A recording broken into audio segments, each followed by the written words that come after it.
Hello everyone, I hope you are doing well. Today we will talk about how to fix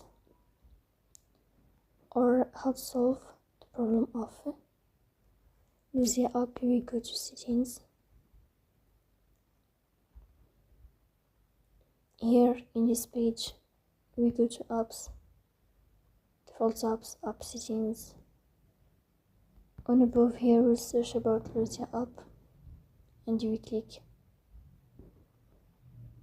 In this page of app on file we go for stop and we click here OK. Then we'll enter to the window of storage,